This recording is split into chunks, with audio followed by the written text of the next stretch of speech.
Welcome to the Angus Report, a news program for cattle producers. From American Angus Association headquarters in St. Joseph, Missouri, we bring you the week's top headlines, including the American Angus Association policy update. We discuss hopes for the Farm Bill, as well as important sustainability research.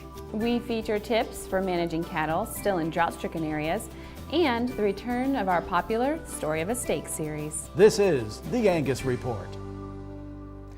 Hello, I'm Bob Cervera. And I'm Crystal Albers. Our top news this week. Scientists unveiled the world's first lab-grown hamburger August 5th in London. Researchers in the Netherlands created the meat by combining stem cells from a cow with nutrients and growth-promoting chemicals to create strips of muscle, which they then combined to make a patty. Researchers note that the meat is initially white in color, but coloring agents like beetroot juice are used to make it more closely resemble real beef. The meat has been widely described as tasteless.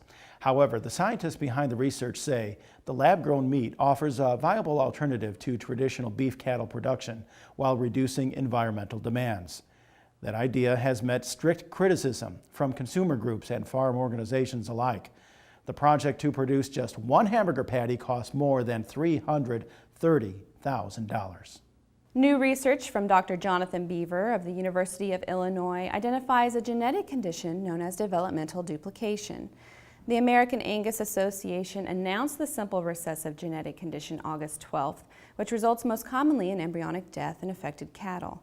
Now, this genetic condition, like many other conditions that affect all breeds of livestock, can be avoided through strategic use of DNA testing with sound management techniques, such as avoiding breeding carriers to carriers. A commercially available DNA test to identify DD remains in development.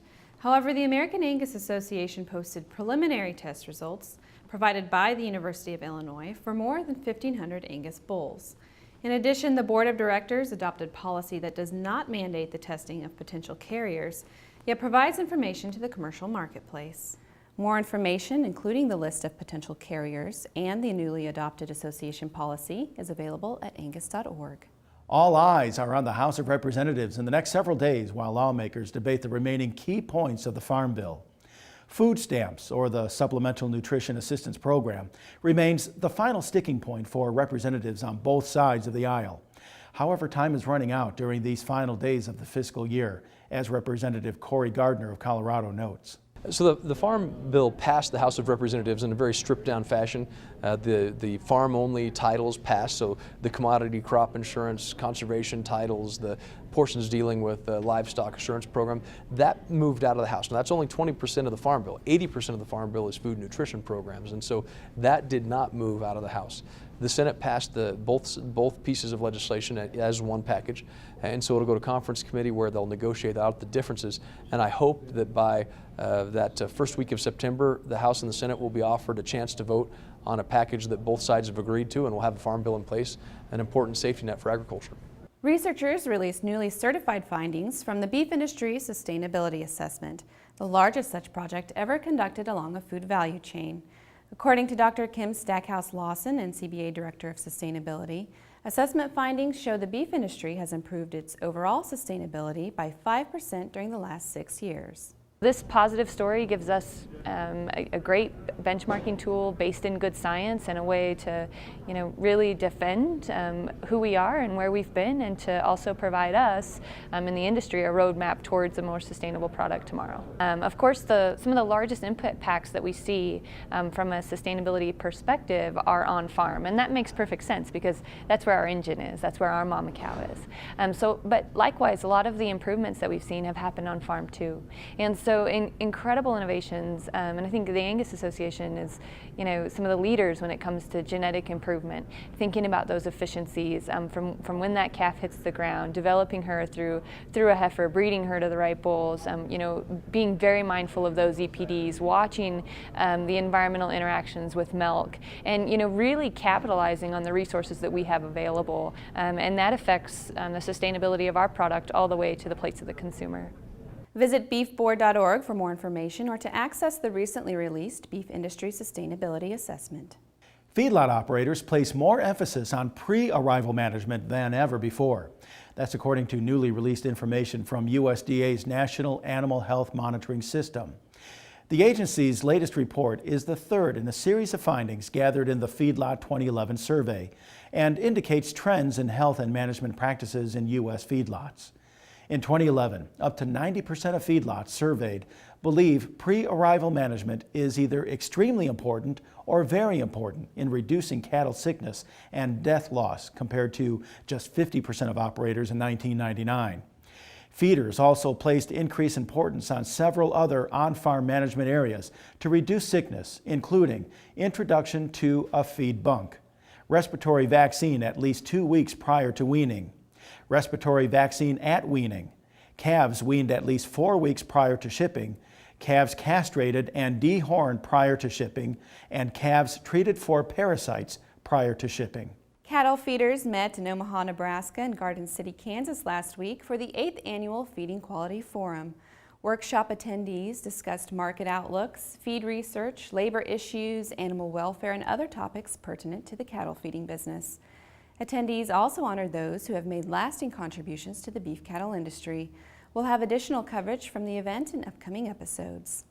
Other upcoming events include a celebration honoring Earl Marshall, one of the Angus breed's most influential sires. The Earl Marshall 100th birthday party and field day will take place September 4th at the W.A. McHenry home in Denison, Iowa. A sale is also planned. Members of the W.A. McHenry family, as well as speakers and special guests, will be in attendance. And a complimentary lunch and refreshments will also be provided. Contact Steve Burris or Artis O'Neill for more information. When the Angus Report returns, we discuss GeneMax, a DNA test that's helping commercial cattlemen select the most suitable replacement heifers. And we bring back the popular Story of a Steak series. Visit Angus.org to continue watching this episode of the Angus Report. The Angus Report is brought to you by Merck Animal Health. Why not prevent respiratory disease before it steals from your bottom line? Vista Once protects your calves with the most complete respiratory disease coverage available. And Vision Blackleg vaccines can add 14 pounds per calf at weaning. Contact your veterinarian or animal health supplier today. Join 44 Farms October 26th for our annual fall sale in Cameron, Texas. The sale features 225 balanced trait performance bulls, 12 featured females, including the #1 proven ribeye female in the breed and full sister to New Day 454. 40 open fall heifer calves from the select 44 Farms replacement herd, and 50 fall calving cows. Join us at the farm on October 26th in Cameron, Texas. 44 Farms, your trusted source for balanced Angus genetics. We stand for what we believe in. We believe in you. It's more than a job. It's your way of life. Who you are, where you live, and what you do. The way you treat your cattle, your family, your employees, and your neighbors. The water you drink, the air you breathe, and the ground you walk on. What you do every day gives families something to gather around every night. It's about doing what's right for your cattle, your land, your community, and your business. It's your livelihood, and it means as much to us as it does to you. We all believe in responsible beef. Let's stand together at responsiblebeef.com. What's one more calf worth? You make a big-time investment in genetic improvement, so why not get more calves? It starts with VitaFerm Conceptate with the AmaFerm Advantage for just 2 to 4 cents more a day. Feeding VitaFerm Conceptate before breeding season gives your cows the nutrition they need for improved conception rates.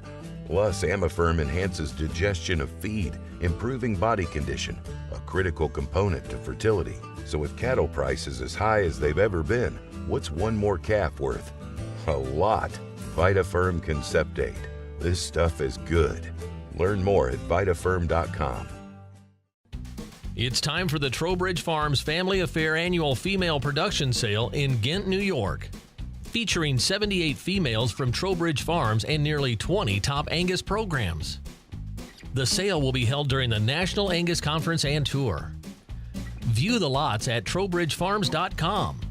We'll see you at the farm on August 29th. Trowbridge Farms, where everyone is family.